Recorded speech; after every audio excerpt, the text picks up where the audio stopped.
Բարև ձեզ, ողջունում եմ ձեզ մարտական եղբայրությունից, սա քաղաքական օրագիրն է, ես Հրանտ Տեր-Աբրամյանն եմ։ Այս օրերին եղած բազմաթիվ, այսպես աղմկահարույց ուշադրության կենտրոնում եղած թեմաներից ես ճիշտ ասած ընտրել եմ այսօրվա խոսակցության համար մեկը, որը կարող է նույնիսկ կարող է շատերի ուշադրությունից վրիպել է, որտեղ էլի կրկնեմ աղմկահարույց գիտեք բազմաթիվ թեմաներ կան, բայց ես ուզում եմ հենց սրա վրա կենտրոնանամ։ Խոսքը Նիկոլ Փաշինյանի հերթական հայտարարության մասին է, հինգշաբթի ազգային ժողովում ուրեմն հերթական անգամ, ոչ թե հերթական անգամ հայտարարել է, որ իրականում մենք ոչ թե Արցախն ենք կորցրել, այլ Հայաստանն ենք ձեռք բերել եւ նկատի ունի, որ Հայաստանը անկախացել է Արցախի կորստով, այդ ենթատեքստն է, այտենց ուղիղ չի ձևակերպել, բայց այդ միտքն է, այդ միտքը ծանոթ է, գիտեք, որ իշխող ուրեմն խմբի ներկայացուցիչները դա այս կամ այն բացության աստիճանով անընդհատ պնդում են եւ այս կեղծ գաղափարախոսությունը ես ինչի եմ կարևորում հենց այս թեմայի մասին այսօր խոսենք, որտեղ այս ամեն ինչի հիմքում, ինչը որ կատարվում է, ինչը որ այդքան ուշադրության կենտրոնում է հայտնում, մեծ հաշվով այս կեղծ գաղափարախոսությունը ավելին ասեմ, իհարկե գաղափարախոսությունն էլ է այստեղ չակերտն է, որտեղ դա բնականաբար լիարժեք գաղափարախոսություն չի, բայց այն ինչը որ ներկայացվում է որպես այդպեսին, ես ավելին ասեմ, սա թույն է, ըստ էության թույն է, որը կաթացվում է մեր հանրային գիտակցության մեջ եւ մենք չենք կարող ասել, որ դա իր ազդեցությունը չի թողնում։ Իրականում թողնում է որոշակի բավականին շատ մարդկանց վրա կարող է թողնել, կարող է նույնիսկ մարդիկ չգիտակցեն, բայց երբ որ դա անընդհատ կրկնվում է, դա թողնում է իր հետ կնվում, սա երկարատև ազդեցության թույն է։ Այսինքն մի օր կարող է այս կառավարությունն էլ չլինի եւ մի օր հաստատ չի լինի եւ մի օր մենք կարող է արդեն նույնիսկ հասնենք մեր իրական անկախ Հայաստանի կառուցմանը, դրան էլ ենք անպայման հասնելու եւ ազգային հեղափոխությունը կանենք, բայց այս թույնի ազդեցությունը շարունակվելու է մանավանդ նոր սերնդի վրա։ Դրա համար ես շատ կարևոր եմ, որ այս հիմքին մենք անդրադառնանք անկախ նրանից, թե որքան կարևոր ու հետաքրքիր են մեզ այս պահին այդ մնացած բոլոր արտաքուստ եւ ներքուստ աղմկահարույց իրադարձությունները։ Չեմ ուզում շատ կենտրոնանալ, բայց ամեն դեպքում շեշտենք, որ իհարկե ինքնին абսուրդ է եւ բնական է, որ այստեղ խնդիրը խղճուկ արդարացումն է, որովհետեւ իրենք գիտեն, որ իրենք պարտվել են, մեծագույն պարտություն են կրել եւ չգիտեմ որքանով գիտակցում են, որ դա հայոց պատմության մեջ մնալու է աններելի մեղք, ինչ էլ իրենք անեն, ինչ էլ չանեն, իրենք հիշվելու են որպես այս պարտություն, դեպի պարտություն ժողովրդին տանողները, հեղափոխություն արած ժողովրդին դեպի պարտություն տանողները, սա խղճուկ արդարացում է իրականում, որ գիտեք, իրականում սա այս պարտությունը ձեռք բերում էր։ Ոնց որ եւ եթե հիշեք, հենց պատերազմի առաջին օրն էր, չէ՞, կարծեմ, եւ պատերազմից նույնիսկ մի քանի օր առաջ էլ մի հատ էս տարօրինակ գրառում եղավ, որ մենք իրականում մեր ճանապարհին նկատի ուներ իրենց ուրեմն կուսակցությունը կամ իրենց պայքարը նաև անհաջողություններ են կրել, ձախողումներ են կրել, բայց ինչ որ այսպիսի խուճուճ ձևակերպումներով, որ կամ որ ասեց, եկեք պայմանավորվենք, որ եթե նույնիսկ պարտվենք, դա հաղթանակ է, այն ժամանակ դա շատ տարօրինակ հնչեց, բայց հիմա այս նույն տրամաբանությունը մենք շատ ավելի բարձ ենք տեսնում, թե ինչի մասին է։ Եվ հիմա փորձում են ըստ էության ակնհայտ պարտությունը ձևակերպել իբր որպես հենց մի հատ էլ հաջողություն եւ հաղթանակ եւ Հայաստանի անկախության ուրեմն ձեռք բերում։ Սա ավելի մանրամասն կխոսենք, կհերքենք այս բանը, բայց հիմա սկզբում այս անհետեթության մասին եմ ասում եւ լավ տեսականորեն, որտեղ իրենք ասում են, դե մենք այն ժամանակ այլ կերպ էինք մտածում, չէինք հասկանում,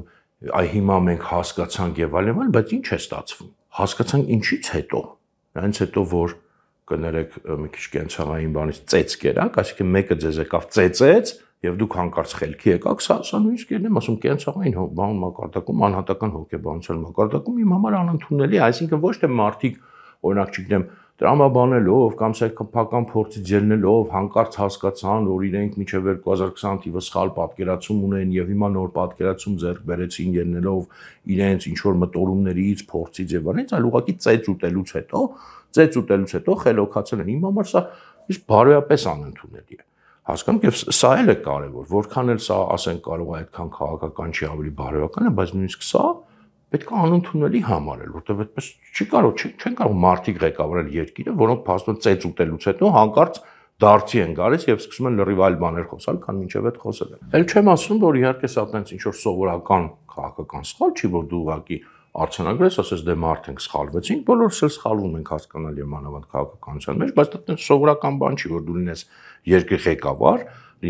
երկրի ղեկավար ուժ եւ ասես դե սխալվեցինք հիմա ինչ անենք, չէ, նման հարցերում եթե դու սխալվում ես, նման կարևորության հարցերում դու պետք է պատասխանատվություն կրես միանշանակ, առնվազն քաղաքական պատասխանատվություն եւ հաստատ էլ երկիր ղեկավարելու իրավունք, դրանից հետո ինքդ քեզ չես կարող վերապահել։ Հիմա բայց կա հարցի ավելի խորքը, ես ուզում եմ մի քիչ խորանանք, մի քիչ նաեւ այս հարցի ակունքները տեսնենք, որովհետեւ կարևոր է որ համենայնպես մենք որ մի քիչ ավելի այսպես շատ հիշողություն ունենք Հայաստանի քաղաքական ընթացքի մասին, պատմենք եւ բացատրենք, որ այս ինչը որ այսօր ներկայացում են որպես այդ գաղափարախոսություն, Ղարաբաղի եւ անկախության, Ղարաբաղի հարցի եւ անկախության հակադրմամբ, սա իրականում բավականին խորը ակունքներ ունի, ճիշտ է, այսօր ամենակատարյալ եւ ամբողջական ձևով է արտահայտվում, բայց ունի ակունքներ եւ այդ ակունքները հասնում են ընդհանուր մինչեւ հենց նույն Ղարաբաղյան շարժումը, որովհետեւ արդեն Ղարաբաղյան շարժման, այսինքն 1988, 91 թվականների այդ ժամանակաշրջանում արդեն սահմանավորվել էր որոշակի շրջանակներում այդ թեման, որ իրականում այս երկու հարցերը Հայաստանի անկախության հարցը եւ Արցախի հարցը դրանք հակադիր հարցեր են եւ Արցախի հարցը խանգարում է Հայաստանի անկախացման հարցին, կար նման տեսակետ, որոշ դեպքերում բաց արտահայտվող, որոշ դեպքերում տողատակերով, ենթատեքստով եւ այսօրվա այս ասածը, այս պնդումը, ինչը որ այսօրվա ուրեմն իշխող այդ խումբը ասում է, գալիս ասում է իր ակունքներին այդ հենց այդ դրան եւ այս տեսակետը ինքը արտակուստ որոշակի հիմնավորում ուներ, արտակուստ թվում էր որ այդպես է, արտակուստ թվում էր որ ինչ որ ճշմարտանման բան է, բայց պատմական իրադարձությունները ընդհանրապես իրականությունը միշտ պետք է ավելի խորը ու ավելի sense դինամիկայի մեջ վերլուծես ոչ թե այսպես դոգմատիկ ինչ որ սխեմանով իրականությունը հետեւյալն է եւ սրա մասին խոսանք, բայց ել եմ ուզում շեշտեմ, որ այո, ի սկզբանե նաեւ սա այդ հիմնավորումը այդ մարդկանց որ ասում էին հակադիր է, ի սկզբանե երբ որ Ղարաբաղյան շարժումը սկսվեց եւ այդ հարցը դրվեց, Ղարաբաղյան շարժումը սկսվեց որպես ռուսական կայսրությանը, որպես Մոսկվային կենտրոնական լոյալ շարժում եւ մարդիկ ժխտում էին, մերժում էին անկախության ուրեմն գաղափարը սկզբնական փուլի մասին է դա բառացիորեն մի 2-3 շաբաթվա մասին է խոսքը այդ 2 տարվա մեջ մերժում էին այդ գաղափարը եւ կարծում էին որ կարելի է ուրեմն Հայաստանի եւ Արցախի այդ միավորման խնդիրը լուծել մնալով հենց այդ շրջանակներում այսինքն չդնելով անկախության հարց այլ լինելով այսպես ասած հավատարմություն հայտնելով Մոսկվային բայց իրականության մեջ մենք ասել ենք որ դա շատ արագ կոտրվեց եւ վերացավ եւ հենց Ղարաբաղյան շարժումը բնականից վերածվեց արդեն անկախության շարժման եւ այդ երկու հարցերը իրար հետ կապվեցին եւ ստացվեց որ մեկը առանց մյուսի հնարավոր չի որովհետեւ ժողովուրդը որը դուրս էր եկել փոց ինքը հասկացավ որ ինքը չի կարող հասնել Արցախի հարցի լուծմանը այնպես ինչպես մենք ենք այն ժամանակ պատկերացնում այսինքն միացմանը եւ չի կարող պաշտպանության խնդիրը լուծել եթե ինքը միաժամանակ անկախության հարց չդնի որովհետեւ տեսան որ կայսրությունը որի վրա հույսները դրել են հակառակ կողմից է հանդես գալիս այսինքն դեմ է այս հարցի բարձրացմանը եւ որպեսզի դու այդ հարցը լուծես դու միաժամանակ պետք է նաեւ անկախության հարց դնես եւ այսպես բնականից ծնվեց Հայաստանում անկախության հարցը շատ կարեւոր է որովհետեւ եթե մենք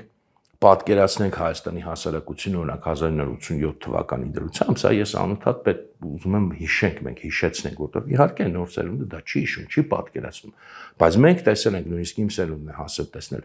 անկախության գաղափարը շատ քիչ կողմնակից ուներ Հայաստանում Հայաստանի հանրության ճնշող մեծամասնությունը չէր պատկերացնում որ Հայաստանը կարող է եւ պետք է անկախ լինել եւ կար վախ անկախությունից Եվ եթե չլիներ այս Ղարաբաղյան շարժումը, Հայաստանը ֆորմալ կերպով էլի կանկախանար, որտեղ սովետական միությունը կփլուզվեր, բայց կլիներ հետսովետական տարածքի իրականում ամենա այսպես հակաանկախական պետությունը, այն պետությունը, որի մեջ անկախության գաղափարը որևէ կերպ չի հասունացել, ժողովուրդը որևէ կերպ գոնե մի մասը ժողովրդի, ել չեմ ասում մեծ մասի մասին, այդ գաղափարին չի հասել իր բնական ճանապարհով, փորձով, պայքարով եւ դա լինելու էր ել ավելի ֆորմալ, քան նույնիսկ մենք ունեցել ենք եւ երևի լինելու էր այսպես Բելարուսի ավելի պես մի պետություն էր Հայաստանը լինելու, այսինքն իրականության մեջ Ղարաբաղի հարցը եւ անկախության հարցը սերտաճեցին եւ ավելին հետագայում արդեն պայքարը, պատերազմը եւ հաղթանակը այս Արցախյան առաջին պատերազմում իրենք բոլոր նախադրյալները ստեղծեցին, որպեսզի Հայաստանը իրապես, ոչ միայն ֆորմալ, այլ իրապես իր չափի համեմատ փաստացի շատ ավելի անկախ պետություն լինի, Այլ բան է, որ այդ հնարավորությունը չօգտագործվեց, այլ բան է, որ ուրիշ ճանապարհով մեզ տարան, այլ բան է, որ այդ հաղթանակը չկապիտալիզացվեց փաստացի անկախության չափի ավելացմանը։ Ոնց որ հիմա Ադրբեջանն անում, մենք հիմա տեսնում ենք, որ նորմալ քաղաքական ոչ թե հանճարեղ, այլ ուղղակի նորմալ, չեմ ասում լավ, սովորական քաղաքական մտածողություն ունեցող, վերնախավ ունեցող պետությունները ինչպես են Ադրբեջանի օրինակով, ասում ինչպես են առաջին իսկ օրվանից, առաջին իսկ ժամից ինչպես են կապիտալիզացնում իրենց հաղթանակը դեպի իրենց փաստացի անկախության, փաստացի ազդեցության աճի, նյութականացնում են դա։ Մենք տեսնում ենք, մենք դա չարեցինք, բայց նախադրյալները բոլոր ստեղծվեցին հաղթանակով, որտեղ բնական հաղթանակը քո իրական փաստացի կշիռը ավելացնում է ռեալ աշխարհում, այլ ոչ թե այդ դոգմատիկ բաներում, որտեղ ներկայացում են այսպես սխեմատիկ հակադրություններ։ Հիմա նաև այստեղ ուրիշ ենթատեքստ կա, այս դրա հետ կապված, որ այն ժամանակ էլ կար, հիմա էլ են շատ մարդիկ նորից վերականգնել այս բանը, որ դե գիտեք ինչ այդ ամբողջ Ղարաբաղյան շարժում, Ղարաբաղի հարցը ամեն ինչը KGB-ն էր սարքել հատուկ, որ Հայաստանը եւ Ադրբեջանը չանկախանան, միշտ իրար հետ կոնֆլիկտի մեջ լինեն եւ այլն։ Եվ հիմա էլ ենթատեքստով եւ ոչ միայն ենթատեքստով շատ պոպուլյար է դարձել հետադարձ հայացքով այս տեսակետը, ընդ որում ես մարդկանց եմ ճանաչում, որոնք հենց մասնակից են եղել շարքային մասնակիցների մասին այդ շարժմանը, մինչև 2020 թվականի այդ գաղափարի մեջ են եղել, հետո հանկարծ հենց պատերազմը ավարտվեց, ասում չէ, դա KGB-ն էր կազմակերպել, այսինքն իրենց ամբողջ կյանքի պայքարը կազմակերպել էր KGB-ն։ Հիմա այստեղ էլի կարևոր նրբերանգներ կան, ոչ միայն այս հարցի հետ կապված, այլ ընդհանրապես մեր ընկալման հետ քաղաքական աշխարհի, միջազգային աշխարհի բնական է, որ ռուսական հատուկ ծառայությունները ինչ այս կամ այն կերպով նման շարժմանը պետք է միջամտած լինեին, պետք է ունենային իրենց գործակալները, պետք է փորձեին ուղղորդեն եւ որոշ դեպքերում ուղղորդել են բնական, սա բնական է, սա միշտ է այդպես։ Ցանկացած երկրում էլ եթե վերցնեք ինչ որ մի նման իրավիճակ, միշտ արտաքին ուժերը ինչ որ ձևով ներկա են լինում իրենց գործակալական ցանցով, սա անխուսափելի բան է եւ բնական է, բայց խնդիրը հետեւելն է, որ մենք քանի որ իրական քաղաքական մտածողություն ունեցող հանրություն չենք եւ մեր քաղաքական վերնախավերներն էլ հայկական չեն, իրականում օտարշահերեն սպասարկում կամ ուղակի տհաս են, իրենք չեն հասկանում։ Ավելի շուտ sense ասեմ, մենք պատկերացնում ենք մեծ տերությունների, կայսրությունների, այդ թվում Ռուսաստանի քաղաքականությունը, այնպես ինչպես մենք քաղաքականություն կվարենք կամ կվարենք, այսինքն միալար, միագիծ, պրիմիտիվ մի հատ բան։ Եվ կարծում ենք, որ հնարավոր է այդ կայսրությունների, մեծ տերությունների քաղաքականությանը հակադրվել կամ չգիտեմ թեկուզ օգտվել դրանից, ընդհանրապես ինչ որ ձևի ներգծվել, այս միալար, միագիծ, պրիմիտիվ պատկերացումներով, միամիտ քաղաքական ազգի, որը չգիտի իրականում մեծ քաղաքականություն ինչ բան է, չունի դրա ավանդույթը ցավոք սրտի վաղուց, բայց դա կատարելապես այդպես չի, մեծ տերությունները եւ հատկապես նաեւ Ռուսաստանը, որը շատ լուրջ քաղաքական ավանդույթ ունի, երբեք միալար, միագիծ մի այսպես ասած նոտայի վրա չեն խաղում, իրենք միշտ խաղում են բազմաշերտ խաղ եւ միշտ խաղում են 2, 3, 4 եւ հաճախ հակադիր պարտիաներ։ Հիմա այս մեր խնդիրներում նույնպես բնականաբար ինչ վերաբերում է Ղարաբաղի հարցին, անկախության հարցին, բնականաբար եւ շատ կարեւոր է հասկանալ, առանց այս հասկանալու երբեք առաջ չեն գնա, որ ռուսական կայսրության խաղը միալար չէր, միապաղաղ չի եւ չէ, մինչեւ հիմա չէ, օրինակի համար։ Տեսեք, մի բան են մարդիկ հասկացել, այ ռուսները մեզ կռվածնում են թուրքերի հետ, թուրքերին մեր հետ, որպեսզի միշտ կառավարեն։ Սա միշտ ճշմարտության հատիկ կա այն առումով, որ բնականաբար Ռուսաստանը որպես այս տարածաշրջանի գերակայող մեծ տերություն միշտ էլ այդ պատերազմներին միջամտել է եւ միջամտելու հենց այդ նպատակով եւ ցանկացած մեծ տերություն այդպես է անում, բայց հակադիր կողմը չեն տեսնում, որ խաղաղեցման process-ները այդ կոնֆլիկտների նույնպես իրենց ձեռքում են եւ պատմական բազմաթիվ օրինակներ ունենք մենք, որ եւ պատերազմներն են փորձում վերահսկել եւ բնականաբար խաղաղեցումներ են փորձում վերահսկել եւ մոդելները եւ պատերազմի եւ խաղաղության իրենք ունեն, իրենք երբեք չեն հույսը դնի մենակ մի այսպես ասած սցենարի վրա։ Եվ այստեղ խնդիրը ոչ թե այն է, որ այդպես ռուսները մեզ ուզում են կռվեցնեն, գնանք խաղաղություն կնքենք Ադրբեջանի հետ։ Ոչ, խնդիրը այն է, որ եւ պատերազմը եւ խաղաղությունը դու քո ձեռքը վերցնես, այսինքն դու հասկանաս, որ այո, մեծ տերության խաղը կա, բայց դու պետք է կարողանաս քո խաղը կառուցել հասկանալով, որ դա երբեք չի կարող ունենալ միագիծ խաղ։ Եվ բացի այդ, մի շատ կարևոր բան էլ, էլի որևէ արտաքին ուժ, որևէ մեծ տերություն, ինքը եթե արդյունավետ միջամտություն է կարողանում կատարել որևէ process-ի հետ, դա միշտ ուրեմն ունի օբյեկտիվ հիմք, լրիվ արհեստական հիմքի վրա, ոչ մի ամենահանջարեղ հատուկ ծառայություն, որ երկրից լինի, չի կարող արհեստական հիմքի վրա ինչ որ բան հարուցել, ուղղակի կռվածնել ինչ որ ժողովուրդների, որոնք իրար հետ ոչ մի օբյեկտիվ խնդիր չունեն։ Հայաստանը եւ Ադրբեջանը, հիմա չեմ վերցնում նույնիսկ Թուրքիան, Հայաստանը եւ Ադրբեջանը շատ օբյեկտիվ խնդիրներ ունեն իրար հետ, այդ խնդիրները ոչ մի կերպ չեն լուծվել, այդ խնդիրները կան, մնում են եւ այդ հակադրությունը Հայաստան-Ադրբեջանի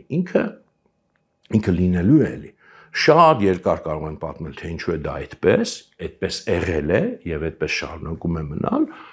Ամենա նույնիսկ պարզ բանը վերցնեմ, որտեվ ելի ասում շատ են գործումները, թե ինչի է դա այդպես, հենց տարածքային այդ բաժանումը, որը էլի այդ ռուս-թուրքական բանով եղել, այն տարածքը եւ այն ռեսուրսը, որը Ադրբեջանի վերահսկողության տակ է, եւ այն տարածքը այն ռեսուրսը, որը Հայաստանի վերահսկողության տակ է, ինքը այնքան անհամաչափ է, որ միշտ էլ գայթակղություն է ստեղծելու Ադրբեջանի կողմից Հայաստանի նկատմամբ գերակայություն ձևավորելու, գերակայության դիրքերից խոսալու։ Սա բնական էլի ոչ թե չարն են իրանք վատն, բնական քաղաքական process է, ուժային բալանսի մասն է։ Եվ սա արդեն ինքնին ստեղծում է լարում եւ հակադրություն, որը կարող է վերածվել ընդհանուր մինչեւ ռազմական գործողությունների կարող է եւ չվերածվել, բայց անտեսել է սուբյեկտիվ ինքը նշանակում է ապրել էլի հեքիաթների, լավ ցանկությունների, բարի ցանկությունների աշխարհում, այլ ոչ թե օբյեկտիվ աշխարհում։ Եվ իհարկե, նույն ռուսական կայսրության այդ միջամտության քաղաքականությունը ինքը համի կողմից նաև ստեղծել է, նպաստել է, որ այդպիսի իրականություն ստեղծվի անհամաչափ, եւ մյուս կողմից ինքը այդ օբյեկտիվ հիմքից է օգտվում։ Այսինքն դու չես կարող ուղղակի անտեսել դա եւ ասել վերջ, դե ես ռուսներին ինադու կգնամ թուրքերի հետ կհաշտվեմ, նախ ռուսներին ինադու չի դա, բացարձակ ինադու չի, իրանք բազմիցս իրենք են դա այդ process-ները կազմակերպել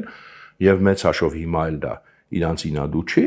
եւ մյուսը նույնիսկ իրանց ինադու եթե ինչ որ անես եւ եթե նույնիսկ իրոք իրանց ինադու դու քո խնդիրը իրական օբյեկտիվ կենսական չես լուծում դրանով, ճիշտ հակառակը ավելի խորացնում ես, այսինքն զոքանչին ինադու կախվելը հաստատ լուծում չի։ Սա բան է։ Իսկ սա զոքանչին ինադու կախվելը։ Մեծ հաշվով սա էլ է մի քիչ ավելի մանրամասն որ խոսենք, տեսնենք որ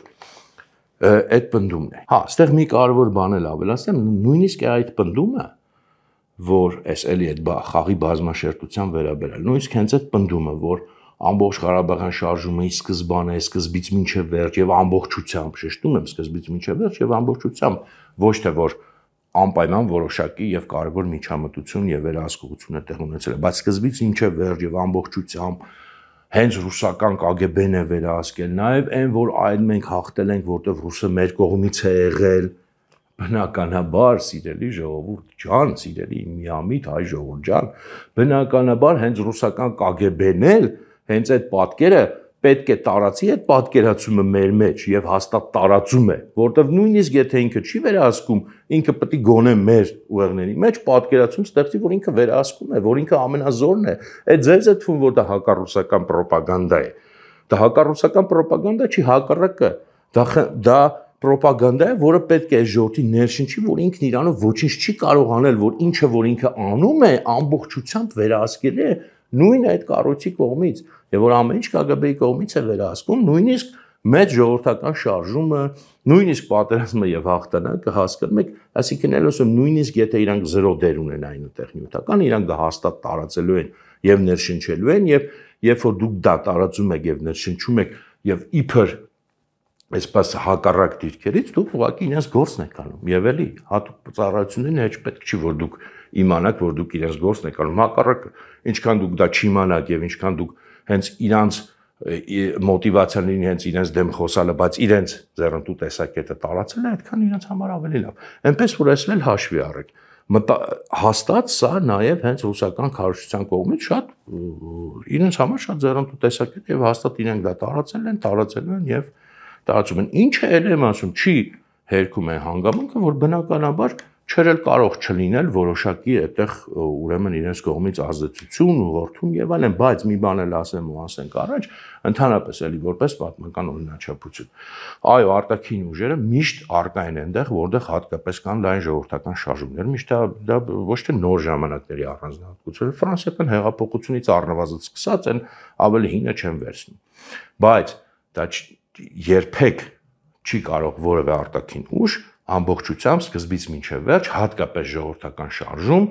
վերահսկել եւ ուղղորդել իր ուզած ձևով։ Մանավանդ եթե այդ ժողովրդական շարժման մեջ հենց ժողովրդականը ավելի ուժեղ է, քան օրինակ էլիտար։ Էլիտաներին կարողանում են ավելի լավ վերահսկել։ Ժողովրդական լայն զանգվածներին զուտ ուղղորդելը շատ բարդ գործ է եւ ոչ մի հատուկ ծառայություն էլ իրականում դրա ռեցեպտը չունի եւ շատ օրինակներ ունենք պատմության մեջ, ես այլ իմ ուրեմն հաղորդումներում խոսել եմ օրինակները բերել եմ, որ այո, օրինակ նույն ֆրանսիական հեղափոխության մեջ հաստատ անգլիացիները իրենց ունեցել են ավանդը, բայց իրենք դրանից չեն շահել, որովհետեւ հակառակ էֆեկտի են հասել։ Նույնը ռուսական հեղափոխության մեջ հաստատապես անգլիացիները 17 թվականի փետրվարին, ոչ թե հոկտեմբերը բոլշևիկյան նկատում, ունեցել են իրենց ավանդը, բայց ի վերջո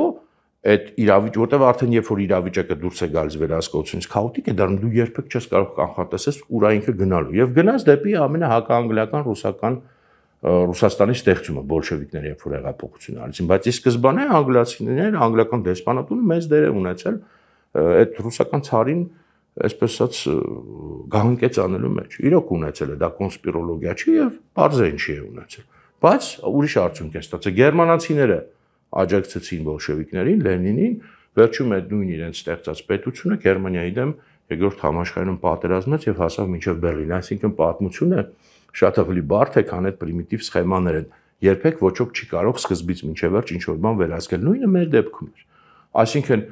մի պահ ռուսական կայսրությանը դեմ էր Ղարաբաղյան շարժմանը, մի պահ կարող է մի քիչ ավելի դեպի Հայաստանը թեքվեր, մի պահ էլի բալանսը փորձեր միշտ պահել, բայց քո ձեռքն է ի վերջո արդյունքը եւ քո ձեռքն է, որ պահին դու կարող ես օգտվել, որ պահին դու պետք է եւ կարող ես դիմադրել եւ ամեն դեպքում եթե ինչ որ բանի դու հասնում ես, դա միայն հաղթանակով է հնարավոր։ Միայն հաղթանակով արդեն դու կարող ես նաեւ որպես սուբյեկտ հանդես գալ։ Լավ, հիմա էլի անցնենք առաջ, այսօր մի քիչ կարող է երկար լինի մեր խոսակցությունը, թեման կարևոր է շատ։ Մյուս բանը, ուրեմն այս գաղափարախոսությունը կեղծ, որը մեզ փորձում են պարտադրել, դա ինչ է ասում եւս մի անգամ ուրեմն բանանենք, որ այ մենք հիմա ավելի անկախ ենք եւ ասում է, չէ, ես նույնիսկ բանով է, ամսաթվով է ասում, երեկվա այդ իր խոսքի մեջ, որ այ կոնկրետ 2022 թվականի հոկտեմբերի 6-ից ես իրականում դարձա Հայաստանի Հանրապետության վարչապետ, այսինքն նկատի ունի անկախ իրականում Հայաստանի Հանրապետության, երբ որ ես ճանաչեցի իր ձևակերպումը Հայաստանի Հանրապետության տարածքային ամբողջականությունը։ Իհարկե նկատի ունի իրականում, երբ որ ճանաչեց Ադրբեջանի տարածքային ամբողջականությունը, բայց այդպես չի ձևակերպում, հատուկ հակառակն է ձևակերպում։ Հիմա բայց այստեղից պետք է էլի գնանք դեպի խորքերը։ Որտեւ հեշտ է մակերեսի վրա շատ հեշտ է դա քննադատել, sense tennis քննադատել է, բայց փորձենք մի քիչ ավելի խորքերը գնալ։ Նախ հարց տանք, իսկ ինչ է ընդհանրապես անկախությունը։ Հիմա կասեք լավ էլի դե հնամ այսօր գնացի դու, որտեղ հիմա ինչ է անկախությունը, չէ, բայց կարևոր բան է։ Որտեւ անկախություն բառը անդադ օգտագործում ենք, շահարկում ենք, բայց անկախությունը հենց այնպես բառ չի, կոնկրետ շատ բան է։ Եվ որպես կանոն, Այսը կհասկանաք ինչ եմ նաև այս բանի այս թեմայի հետ կապը, որպես կանոն նույնն ասում է ֆորմալ բաների հետ։ Ֆորմալ բաները որն են, դե ասենք միջազգային ճանաչում, նույն այդ տարածքային ամբողջականություն, զինանշան, դրոշ եւ այլն, համանդրություն, այս բոլորը շատ կարեւոր է։ Անկարևոր չի, բայց սա չի անկախությունը։ Մենք խոսել ենք նրա մասին, որ անկախությունը օրինակ նաև շատ կոնկրետ բովանդակություն է եւ մանրամասն փորձել ենք ցույց տալ, թե որն է այդ բովանդակությունը, ազգային պետական ինստիտուտներ, որոնք աշխատում են տվյալ երկրի շահի վրա, սա անկախության բովանդակություն է։ Հիմա սրա վրա չեմ խորանալ, որտեղ առանձին խոսել ենք, բայց կա նաև մյուս ասպեկտ։ Երրորդ ասպեկտը անկախության, որը հիմնականում արտաքին հարաբերություններին է վերաբերում, պարզ է, չէ՞, որ այդ բոլոր տարբեր պետությունները, տարբեր չափերի, իրենք այո, ֆորմալ իմաստով բոլորը նույն կերպ անկախ են, բայց փաստացի նույն կերպ չեն, կա չափեր։ Եվ այդ չափը արդեն կոնկրետ ուժային բալանսից է կախված, եւ այդ ուժային բալանսը անդադ դինամիկ փոփոխության մեջ է։ Դրա համար ենք մենք ասում անկախությունը ինքը հենց այնպես չէ, անկախությունը պայքարով է եւ անկախությունը պայքար է, նկատի ունենալով հենց այդ ուժային բալանսը, որ անդադար անընդհատ փոփոխվող ուժային բալանսի մեջ, նայած թե դու այդ ուժային բալանսի մեջ ավելի ուժեղ թե ավելի թույլ կողմն ես, ուժեղանում ես թե թուլանում ես, հաջողում ես թե ձախողում ես, քո փաստացի անկախության չափը աճում է կամ նվազում է կամ ընդհանրապես վերածվում է, նաև կարող է վերածվել զուտ, ասենք անվանական անկախության, որին մենք, եթե այս գաղափարախոսությամբ շարժվում ենք, հենց անվանական անկախությունը լինելու լավագույն տարբերակը։ Հիմա ինչ է այս ամենը հիշատակեցի, էլի շատ անգամ խոսել ենք նրա մասին, որ այն ինչ որ եղավ 2020 թվականին, ինչ որ իրականում սկսվել էր 2016 թվականից, դա իրականում անկախության պատերազմ էր, ոչ թե Ղարաբաղի պատերազմ էր, եւ մինչեւ հիմա էլ մնում է այդ պատերազմը, այդ պայքարը, որ ռազմական գործողություններով տվյալ պայն չի արտահայտվում, բայց փաստացի շարունակում է, սա շատ եմ հիմնավորը չեմ ուզում կրկնել, ինքը շարունակում է մնալ Հայաստանի անկախության պատերազմ։ Եվ խոսել ենք նրա մասին, որ երկու առնվազն իմաստով, որտեղ նախ կար ռուսական մեծ պլանը, որը հիմա էլ իրականում կա, պարզապես մի փոքր ավելի пассивացած է, քանի որ Ուկրաինայում են զբաղված, եւ խոսել ենք, որ այդ պատերազմը ռուսների կողմից սանձազերծված մեծաշուրջ պատերազմ էր, այսինքն մեծ մասշտաբում թույլատրված, որ այդ մեծ պլանի մաս, որպես ռուսական կայսրության վերականգնման մաս։ Հիմա ջանքերը հիմնականում տեղափոխվել են Ուկրաինա, մի փոքր այստեղ пассивացում կա, բայց ոչ միտեղ չի կորել այդ պլանը եւ հիմա էլ շարունակում է, այսինքն մենք դրան պետք է դիմակայենք եւ այդ ծրագրի մեջ Ադրբեջանը ռուսական այդ ուրեմն կայսրության Ադրբեջանի բանակը հատկապես ամենակարևոր գործիքն էր եւ է Հայաստանի դեմ, բայց կա նաեւ առանձին ադրբեջանական ծրագիրը, որը եթե ռուսական մեծ պլանը իրականում է ինքը ներգծված է ռուսական պլանի մեջ եւ ինքը դառնում է, այսինքն ռուսական այդ ծրագրի այստեղի այսպես կոպիտ ասենց նայողը, բայց ինքը նաեւ ինքնավար է, այսինքն թե ռուսական պլանը չի իրականանում, ինքը մնում է շարունակում է գործել այլ կոնտեքստում, այլ պայմաններով եւ այլ դաշնակիցներով, միգուցե, բայց շարունակում է մնալ մանավանդ այդ հաղթանակի կապիտալիզացիայի կոնտեքստում։ Հիմա խոսել ենք, բայց այստեղ Ադրբեջանի այդ ծրագրի մասին մի փոքր էլի հիշեցնեմ։ Ինչն է դրա նպատակը։ Նպատակը, այն ինչ որ իրենք ասում են խաղաղություն եւ ինչ որ մենք ենք ասում խաղաղություն, լրիվ տարբեր բաներ են։ Մենք ասելով խաղաղություն, ինչ որ աբստրակցիա ենք պատկերացնում, դա այն ժողովուրդների հարևանություն, գնալ գալ, առևտուր, եսիմ ինչ, ոչ մեկ էլ ոչ մեկից ոչինչ բան չի ուզում, բոլորը տենց ոնց որ առյուծները գառների հետ քնում են, չգիտեմ գայլերը գառնուկների հետ, առյուծները չգիտեմ ում հետ, էլի այդ բաների ասենք անտիլոպաների հետ օրինակ, հա, դա չի իրենց պատկերացած խաղաղությունն է, իրենց պայմաններով խաղաղությունն է, եւ դա միակ ռեալ քաղաքական մոտեցումն է, ռեալ պոլիտիկսի մոտեցումն է, ասենք օրինակ կար Pax Romana հասկացություն, ռոմեական խաղաղություն, դա ինչ է նշանակում, Հռոմը աշխարհի կեսը նվաճել էր, հաստատել էր այդտեղ խաղաղություն իր պայմաններով, որը բխում էր իր հաղթանակներից։ Հիմա մենք կարող ենք օրինակ ունենալ Pax Armenica, մեր հաղթանակը եթե կապիտալիզացնում ենք որպես տարածաշրջանում նոր ուժային բալանս, դա պայմանական կարող կոչվել օրինակ Pax Armenica։ Հիմա իմանանք ադրբեջանական խաղաղությունը, տենց ասած Pax-ը, որը պետք է լինի իրենց հաղթանակից բխած։ Եվ դրա նպատակը բնականաբար Ադրբեջանի ռեգիոնալ գերակայությունն է եւ իրենք ոչ միայն Հարավային Կովկասում, իրենք հիմա հավակնում են եւ պարզ լեզվով ասում են, մենք ուզում ենք ձգտում ենք դառնալ միջին տերություն, որը խաղում է նույնիսկ այս ռեգիոնից դուրս։ Դա իրենց նպատակն է։ Հիմա ռեգիոնից դուրս կկարողանան, թե չեն կարողանա, դա առանցին խնդիր է եւ իրենց խնդիրն է, բայց ինչ վերաբերում է մեր տարածաշրջանին շատ հստակ է, ոչ միայն ձևակերպումներով, այլ նաեւ ռեալ քաղաքականությամբ այդ խնդիրը Ադրբեջանը իրեն պատկերացնում է այս ռեգիոնի գերակայող եւ այդ կոնտեքստում Հայաստանը եւ հատկապես Հայաստանը, ոչ միայն Հայաստանի դեպ Վրաստանն էլ, բայց հատկապես Հայաստանը պետք է լինի, կարող է լինել այս իրենց ծրագրի մեջ միայն որպես զուտ ենթակա մի հատ կազմավորում, չգիտեմ, անվանապես անկախ թեկուս, այդ էական չի, հավանաբար անվանապես անկախ, բայց այդ ենթակայությունը ոչ միայն ուղղակի զուտ ենթակայությունը ուժեղի ու թույլի, այլ փաստացի անկախությունից եւ ինքնիշխանությունից զուրկ։ Սա մենք բազմիցս խոսել ենք, որովհետեւ բոլոր այն պայմանները, որոնք մենք վերլուծում ենք եւ ներկայացնում ենք, որ Ադրբեջանը այդ իր պահանջների պայմանների մեջ շատ հետեւողական է եւ հաստատ դրանցից չի հրաժարվելու, բոլորը դրանք հավասարազոր են փաստացի ինքնիշխանության ատրիբուտներից հրաժարվելուն։ Խոսել ենք դրա մասին, իրենք բարձրացնում են Հայաստանի ապառազմականացման հարց։ Այսինքն Հայաստանը ինքնուրույն պաշտպանության քաղաքականություն չպետք է ունենա, դա է նշանակում։ Իրենք պետք է ունենան, մենք չէ։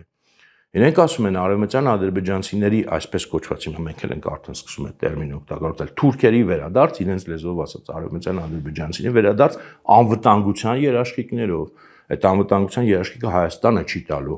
Կամ իրենք են տալու, կամ իրենց մեծ եղբայրներ Ռուսաստանը, թե Թուրքիան է, ոնց կորոշեն։ Այսինքն էլի Հայաստանի տարածքում, Հայաստանի ինքնիշխանության սահմանափակում, նույն սահմանադրության փոփոխություն անկախության հռչակագրից հրաժարում սա ըստեյության էլի ինքնիշխանության խնդիր է, այսինքն որովհետեւ պետության ամենաինքնիշխան ուրեմն բանի մեջ միջամտելը, չէ՞, խոսել ենք պաշտպանություն, սահմանադրություն, սրանք բան։ Եվ այլն, այս ամեն ինչը խոսել ենք։ Հիմա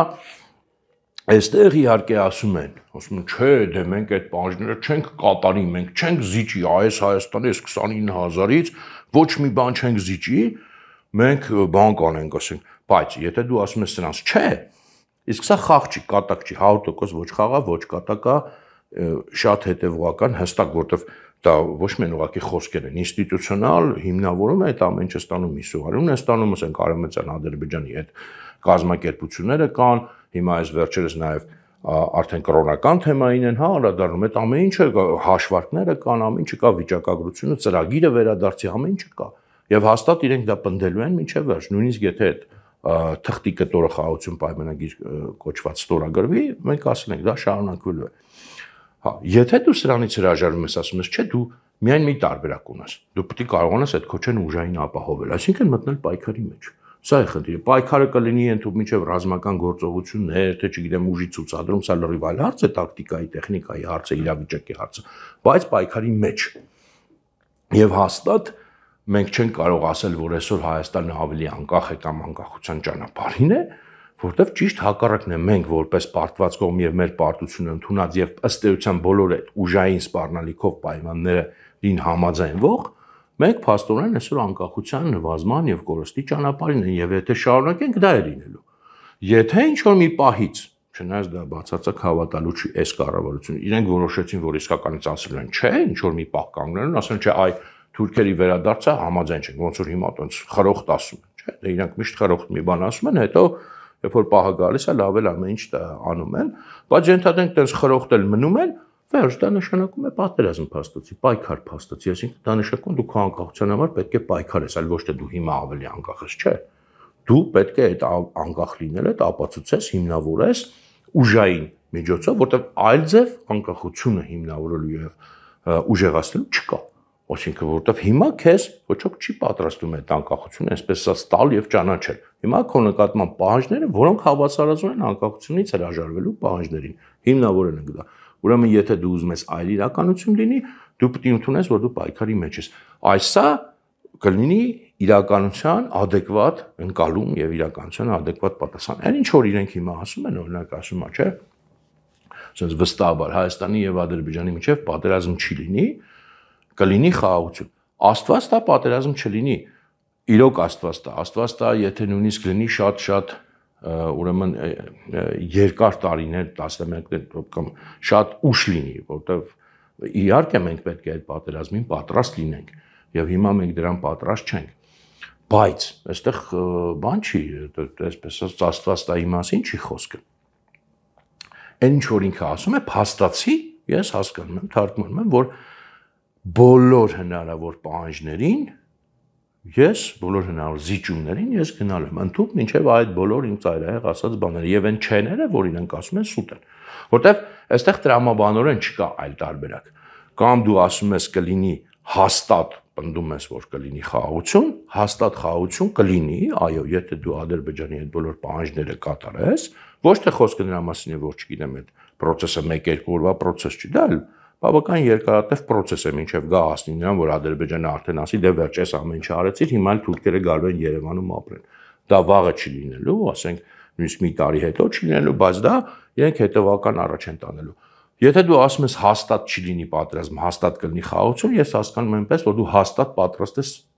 բոլոր պայմանները ի վերջո կատարես, եթե այլ տարբերակ չգտնես, փորձես դե ինչ որ միգուցե sense մի քիչ բանով տանք, հա, ինչ որ ձևի խաղաց գնաս, համոզես մի քիչ Էրդողանին, մի քիչ Ալիևին խնդրես, հետաձգես եւ այլն, բայց ի վերջո,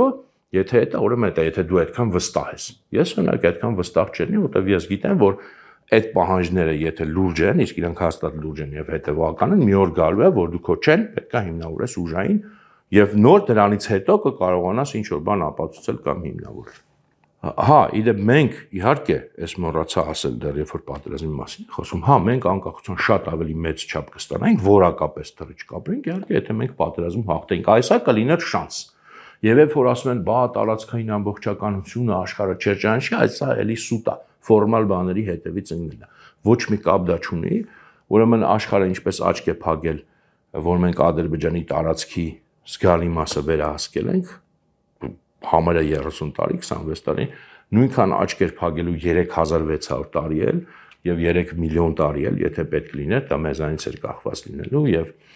եթե մենք դա պահենք եւ ավելին ես էսել եմ պնդել եւ պնդում եմ, որ անպայման մեր հաղթանակի դեպքում կամ մեր արդեն դեպի հաղթանակ գնալու դեպքում գտնվելու են պետություններ, որոնք Արցախը ճանաչելու են Ադրբեջանից դուրս։ Սա լերնին, այսինքն այս սա խոսակցություններ, որ այ մենք հիմա վերջապես վերգտանք Հայաստանի Հանրապետությունը տարածքային ամբողջականություն, բան մանկապարտեզի հեքիաթներ են ուղղակի, որտեղ փաստացի անկախությունը եւ այդ ֆորմալ բաները դրանք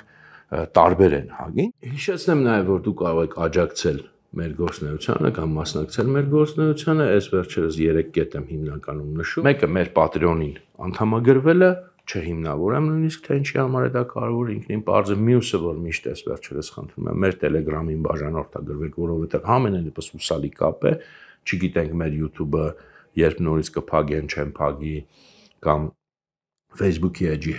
հետ ինչ կլինի, Telegram համենայնիվս ավելի հուսալ է եւ այնտեղ էլ բոլոր թարմացումները նույն կերպ գնում են ոնց որ մյուս տեղերում, իդեպ կայքին էլ կարող եք հետևել մարտական AM, նաեւ մեր YouTube-յան ալիքին էլ իհարկե բաժանորդագրվեք, որովհետեւ բավականին դժվար է նորից զրոյից նորը ստեղծում ենք, նորից դիտումներ հավաքել, նորից եւ այլն, որ բավականին հասել ենք ինչ որ մակարդակի, հիմա զրոյից է գրում, խնդրում եմ Էտեր չանտեսեք, բաժանորդագրվեք մեր YouTube-ին եւ նաեւ ուզում եմ ասեմ, սա ուղղակի ուշադրություն եմ գրավում, եթե նկատել եք մեր վերլուծական խումբը սկսել է հրապարակային նյութեր կար, խումբը շուտ բավականին վաղուց կա, ներքին ավելի շատ բան էինք անում, հիմա փորձում ենք ռեգուլար կերպով հրապարակային վերլուծություններ տալ, հիմնականում միջազգային իրավիճակի մասին, եթե հետաքրքիր է կարող եք հետևել մեր բոլոր հարթակներում հրապարակում ենք եւ տեքստային տարբերակով նաեւ արհեստական բանականության օգնությամբ մեր տղաները ուրեմն այդպես ոդքասթային, աուդիո ոդքասթի տարբերակ են սարքում, ցավոք մենակ անգլերենով է դա ստացվում, բայց բավականին հետաքրքիր ֆորմատ է։ Ես օրինակ ինքս լսել եմ այդ երկու ոդքասթն էլ ու հագին մոտ նրան ինչը որ տեքստում կա, խոսվում է եւ այդպես բավականին հետաքրքիր է զրույցի տեսքով ներկայացվում է նյութը ու բավականին կարճ մի 7-8 րոպեվա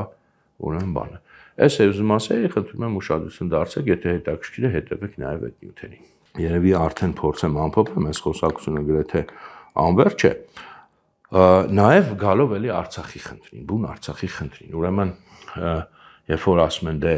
ել եմ ասում, սա հին բան է, հա, իդեպ երբ որ ասի որ Ղարաբաղի շարժման ժամանակ կար էս Արցախ անկախություն հակադրություն, ինքը հետո էլ անընդհատ ինձ ենթատեքստով շարունակում էր ամբողջ այս մեր երրորդ հանրապետության պատմության մեջ։ Հիմա չեմ ուզում խորանամ, բայց ըստ էության այդ Ղարաբաղյան հարցը պետք է կարգավորվի, լուծվի եւ այլն, այսա մեջ էլ միշտ այդ ենթատեքստը կար եւ իրականում էլ այստեղ կեղծիք կար, որովհետեւ շատ հաճախ դա ներկայացվում էր կամ մարդիկ ընկալում են եւ մինչեւ հիմա էլ ընկալում են, որ իբր այ մենք Ղարաբաղի հարցի լուծմանը հենց Ռուսաստանն է դեմ, երբ որ մենք լուծենք, մենք անկախություն կստանանք Ռուսաստանից եւ այլն, ես հիմա հատկապես հետադարձել նայելով գնալով ավելի ու ավելի համոզում եմ, որ այդ բոլոր, այսպես ասած, լուծումները եւ լուծում կոչվածը երբեք չի եղել հակառուսական, միշտ դա եղել է ոչ միայն այս վերջի մի 10 տարին, հա, վերջի մի 10 տարին ասելով 2010-ականներին, երբ որ ակնհայտ ռուսական թեմա էր, դա այդ լուծումը կարգավորումը Լավրովյան պլանը միշտ է այդպես եղել, եւ ինչ որ այդ հարցում ասվել է, արվել է, պնդվել է հայկական էլիտաների կողմից, դա եղել է ռուսական քաղաքականությունից ոչ դուրս։ Հիմա ուղղակի չեմ ուզում խորանալ, բայց մի օր եթե պետք լինի, մանրամասն սրա մասին էլ կխոսենք։ Եվ հիմա տեսեք, ի վերջո ինչ եղավ։ Մենք այդ զիջեցինք ի վերջո բացարձակապես ամբողջությամբ, հիմա Հայաստան պետությունը այդ հարցից հրաժարվել է, տարածքային ամբողջականությունը ճանաչել է եւ ասում է դե ավելի անկախություն ստանանք։ Այստեղ էլ հենց կոնկրետ այստեղ էլի մեծ կեղծիք կա, նախ տարածքի առումով։ Անկախությունը որքան էլ այսպես ասած բարձր արժեք է, բայց ունենք ասում ենք նաև նյութական է եւ այդ նյութականի մեջ հաստատ մտնում է նաև տարածքը։ Կապ ունի նաև ասում են այսօրվա աշխարհում տարածքը կապ չունի, սուտ տարածքը միշտ կապ ունի, որտեղ մարդը ապրում է հողի վրա։ Նույնիսկ այսօրվա մարդը գերտեխնոլոգիաների զարգացմամբ ինքը չի ապրում օդում, չի ապրում ինչ որ հոգեվոր աշխարհում, նյութական մարդը ապրում է նյութական հողի վրա բոլոր ժամանակներում եւ ապրելու է։ Քանի դեռ ինքը հենց նյութական մարդ է, ոչ թե արդեն հոգիների աշխարհում։ Եվ բնականաբար տարածքի չափը եւ որակը եւ կոնֆիգուրացիան կապ ունի փաստացի անկախությունի։ Բնականաբար այն տարածքը, որը ռուս-թուրքական դաշինքի կողմից սահմանվել է այս Հայաստանի համար, սովետական Հայաստանի համար, ինքը մենք խոսել ենք դրա մասին, ինքը հենց գիտակցված այնպես է գծվել, որ հնարավորինս անկենսունակ, այսինքն հնարավորինս փաստացի ոչ անկախ պետություն այստեղ լինի, որտեղ անկախությունը նաև անվտանգությունն է, նաև անվտանգության քո կարողությունն է նաև այդ անվտանգության վրա sense ասած ծախսերը, որտեղ այս կոնֆիգուրացիայով Հայաստանը, այս սահմանով Հայաստանը միշտ պահանջելու է գեր կենտրոնացում, գեր ուշադրություն այդ անվտանգության վրա, եւ եմ ասում, այս սահմաններով Հայաստանը փաստացի իր անկախությունը միշտ վտանգի տակ է լինում եւ փաստացի եւ ոչ փաստացի անկախությունը եւ սրա մասին ոչ կա եւ բնականաբար Արցախի վերահսկողությունը մի կողմ թողած այդ դմբոյությունները տարածքային ամբողջականություն եւ այլն, որի પર աշխարհը դրա դեմ էր, թե ոնց էր դեմ մի հատ ինչ է այդքան 26 տարվա մեջ այդ աշխարհը մեր դեմ մի հատ բան է արել այդ թեմայով, խոսք մի քանի հայտարարություն ա եղել։ Բնականաբար այդ տարածքների վերահսկողությունը շատ լուրջ անվտանգության երաշխիք էր եւ բնականաբար փաստացի անկախության շատ չէ, բայց բավականին աճ էր եւ պոտենցիալ էր, եթե իհարկե այդ պոտենցիալը եմ ասում ավելի լավ օգտագործենք, նույն այդ տարածքները բնակեցնենք եւ այլն յուրացնենք ավելի նորմալ ձևերով եւ ավելի լավ պաշտպանենք, բնականաբար սա անկախության ավելի մեծ չափ էր մեր համար եւ բնականաբար դրա կորստով մեր անկախությունը չի մեծանում նյութական իրական անկախությունը, այլ ավելի վտանգի տակ է հայտնվում։ Սա ցանկացած տրամաբանող ռեալ հողի վրա մտածող մարդու համար ինքնին պարզ է, կներեք չեմ ուզում հիմնավորեմ, ովքեր որ абստրակցիաներով օդի մեջ ինչ որ բաներ են պատկերացում եւ մտածում եւ անկախություններ պատկերացում են թևերով հրեշտակալ ոչ թե նյութական իրականություն, իրենց դա երևի անհնարել է բացատրել, դե որտեղ միշտ օրինակներ կբերեն, բա ասեն, բա Սլովակիայի անկախությունը կարող ենք խոսել Սլովակիայի անկախությունից, բայց կոնկրետ էլի նյութական Սլովակիայի պայմանները պետք է վերցնենք, Սլովակիայի հարևաններին պետք է վերցնենք, Սլովակիայի Եվրամիության մեջ լինել չլինելը պետք է վերցնենք, այնպես որ այդ օրինակներ չբերեք։ Հայաստանը շատ կոնկրետ երկիր է, շատ կոնկրետ աշխարհագրությունով, շատ կոնկրետ տարածքում, շատ կոնկրետ հարևաններով, շատ կոնկրետ պատմությամբ։ Սլովակիան նույնպես, եւ Սլովենիան, եւ չգիտեմ ով ուզում է, Անդորրան շատ կոնկրետ երկիր է, շատ կոնկրետ տեղում։ Իրենց դարդը թող իրենք անեն։ Ես խոսում եմ Հայաստանի մասին։ Եվ միշտ պետք է կոնկրետ խոսալ, այլ ոչ թե ինչ-որ абստրակտ բաներով եւ համեմատությունները, որոնք անհամեմատելի են։ Եվ ի վերջո, էլի վերադառնալով նրան ինչ որ շատ ենք խոսացել, բայց այստեղ անփոփելու համար հիշատակելը շատ կարևոր է, հենց զուտ պրակտիկ մակարդակում, մի կողմ եմ թողնում արժեքայինը, պատմականը, բարոյականը, նույնիսկ պրակտիկ մակարդակում, այն որ իրենք ենթադրում էին, որ Արցախը զիջելուց հետո կստանան, իրենք չեն ստացել եւ սրա համար առանձին դատ ու առանձին, այսպես ասած, գնդակահարություն է հասնում, որովհետեւ մեծ հաշվով, էլի եթե պատկերացնենք ամենացինիկ նույնիսկ մակարդակում, որ Արցախը զիջենք, դրա դիմաց ստանանք օրինակ երկաթե երաշխիքներ խաղաղության, երկաթե երաշխիքներ, որ այլևս որևէ հարց Հայաստանի հետ չի լինելու, ինչ թուրքերի վերադարձ, ինչ միջանցք, ոչ մի բան Արցախից դուրս էլ չի լինելու, այդտեղ գոնե ավելի ցինիկ քաղաքական գործիչները, որոնց համար միգուցե արժեքները այդքան կարևոր չեն, հեռանկարը այդքան կարևոր չի, միգուցե ասենց ավելի կարճ ժամկետներով են մտածում, գուցե ասեն, թե տեսեք արդարացված։ Այստեղ նույնիսկ դա չկա, ժողովուրդ ջան, նույնիսկ ամենապրակտիկ, ամենաչոր, ամենացինիկ մակարդակում Արցախը զիջել է ոչ մի բանի դիմաց, որտեվ եթե դու դրա դիմաց չես ստացել նույնիսկ թղթի վրա խաղաղության երաշխիք, թղթի վրա, թուղթը նույնիսկ մինչև հիմա քո հետ չեն ստորագրում, ել չեմ ասում փաստացի երաշխիքն է, երկաթե, որ վերջ Հայաստանի հետ էլ ոչ մի հարց չկա։ Դա ինչ է նշանակում, այսինքն դու ինչ ես արել։ Սա եւս մի հատ քաղաքական գերձախողում է պարտությունից հետո եւս մի հատ ու դրանով հպարտանալու ասել որ դրանից հետո մենք անկախություն ստացանք։ Սա ընդհանրապես քաղաքական ուղղակի սա արդեն չգիտեմ, դե ես հասկանում եմ որ այդ մարդիկ իրական գիժ չեն, ցնդած չեն, բայց sense բան վերցրած ցնդաբանություն է իրականում։ Այսինքն ոչ մի բան դու չես ստացել, դեռ ավելին, ստացել ես պահանջների ավելացում եւ ստացել ես մի իրականություն, որտեղ այսօր լուրջ արդեն խոսում են քննարկում, թեմա է արդեն լուրջ դառնում, օրինակ հիմա վերջը թուրքերը պետք է վերադառնան մեր մոտ անվտանգության երաշխիքներով, թե չէ, կամ լուրջ թեմա են բարձրացնում Ադրբեջանը, ասենք հայկական եկեղեցի բանա, ռևանշիստա, տերորիստա, թե չէ, նամակ են գրում եկեղեցիների համաշխարհային պատմություն, այսինքն քո դեմ թշնամանքը, պայքարը, պատերազմը շարունակվում է բոլոր առումներով։ Ամեն ինչը հարցականի տակ են դնում, նույնիսկ քո զենք առնելու իրավունքը ինչ կար է, դու ասես չէ, խրող, ասել են, որ այդ խրող չեմ, ոչինչ բան է, եթե դա ուժով չես ապավելու։ Այս ամեն ինչի դիմաց, այդ զիջման դիմաց ամենամեծ զիջումը, որը կարող ես դու անել, դու ստացել ես թշնամանքի շարունակություն, պատերազմի փաստացի շարունակություն, անկախությունը հարցականի տակ մինչև որ պայքարով չապացուցես, սա է իրականությունը, հասկանում եք։ Մենք սա միշտ պետք է հիշենք, մենք մոռանում ենք անդադ նույնիսկ այն ինչ որ 2-3 տարի առաջ չէ եղել, չենք արձանագրում, բայց սա հայոց պատմության մեջ արձանագրելու է, որ նույնիսկ ամենապրակտիկ մակարդակում Արցախը զիջել ոչ մի բանի դիմաց։ Այն որ մեզ տարիներով 11-ներով ասում էին, այ երբ որ այս բանը լինի, հենց որ Արցախի հարցը կարգավորվի, կլինի այդ բանը խաղաղությունը եւ գայլերի ապրելը գառնուկների հետ, չեղավ, չկա եւ չէ լինելու։ Այսինքն մենք կանգնած ենք էլի հիմնավորել եմ թե ինչի, անխուսափելի պայքարի հեռանկարի առաջ, ես էլ եմ ասում խոսքը նրա մասին չի վաղը, մյուս օրը, չգիտեմ երբ, հեռանկար։ Հեռանկար նշանակում է եւ ամիսներ, եւ տարիներ, եւ նույնիսկ տասնամյակներ։ Մի օր կխոսենք նաեւ ավելի կհիմնավորենք թե ինչու է նաեւ ընդհանրապես օբյեկտիվ այս Հայաստան-Ադրբեջան այս հակադրությունը եւ ինքը տենց լուծելի չի, մինչեւ որ ուժային բալանս կտրուկ չփոխվի։ Չեմ խոսում նրա մասին, որ վերացնենք Ադրբեջան պետությունը եւ այլն գնանք Բաքուն գրավենք, սրա մասին չի խոսքը, բայց ուժային կոնկրետ բալանսը պետք է փոխվի, որպեսզի իրոք հնարավոր լինի այս երկուսի միջեւ ավելի կայուն հարաբերություն։ Այս փաստի առաջ են կանգնած գիտակից հայերով եւ գիտակից հայերով մենք պետք է, ել եմ ասում, նպատակը ձևակերպենք, դնենք առանց խոճապի եւ առանց վայ ժամանակ չկա եւ այլն, երկարատև պայքար է պետք, որպեսզի այս տիպի բանից դուրս գանք, մենք 2-3 օրում հաստատ դուրս չենք գա, 2-3 ամսում էլ դուրս չենք գա, պայքար եւ հաղթանակ։ Սա բոլոր գիտակից հայերի միակ ռեալ նպատակն է։ Ես շատ կուզենայի, որ մեր սերունդը եւ հատկապես մեր հաջորդ սերունդները նորից այս խնդիրներով չզբաղվեին։ Շատ կուզենայի, որ օրինակ իմ երեխեքը էլ ոչինչ բան չիմանային այս ամեն ինչի մասին, որովհետեւ 3-4 սերունդ այս խնդիրներն է փորձում լուծել, բայց այդպես է իրականությունը, դու չես կարողանում խնդիր լուծես, կամ լուծում ես կիսատ ու հետո նորից վերադառնում ես հին հեքիաթների, ստիպված դու թողնում ես օբյեկտիվորեն այդ պայքարը քո հաջորդ սերունդներին։ Այս է մեր իրականությունը, բայց ամեն դեպքում ուրախանանք նրանից, որ կա պայքարի հնարավորություն, դա լավ բան է, մարդու կյանքում երբ որ կա պայքարի հնարավորություն, լավ բան է,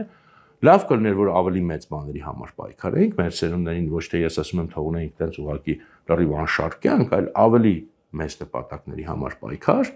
նկատի չունեմ մենակ ռազմական, մենակ քաղաքական, օրինակ, չգիտեմ, մտածեին հիմա արդեն ոնց են Մարսի վրա հայկական գահոց ստեղծում, դրա մասին եք մտածենք ոչինչ, մեծ բանի օրինակ եմ, հա, բերում,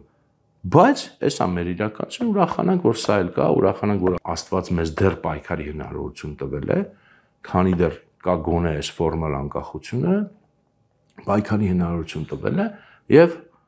ուրախանանք այդ հնարավորությունից եւ մեզ տրամադրենք, որ մենք պայքարելու ենք ինչքան որ պետք լինի, մի տարի, 10 տարի, 100 տարի եւ անպայման հաղթելու ենք։ Մենք հաղթող ազգ պետք է նորից դառնանք եւ հաստատ լինելու ենք եւ արժան ենք հաղթող ազգ լինելու մենք հայերով։ Մնացած ով, չգիտեմ, ոնց մտածում է, դա իր գործն է։ Ես չգիտեմ ով ինչ է մտածում, ով իրան պարտված ազգում, ով պարտությունը անխուսափելի է համարում։ Ես խոսում եմ այն հայերի հետ, որոնք չեն հաշտվում այդ իրականության հետ։ Եվ մենք հաստատ կհաղթենք։ Շնորհակալություն։ Հաստատ կհաղթենք եւ հաստատ իրական անկախ Հայաստան կունենանք այդ բարեբերն։ Շնորհակալություն, այսօր այսքանը կներեք, որ շատ երկարացրեցի։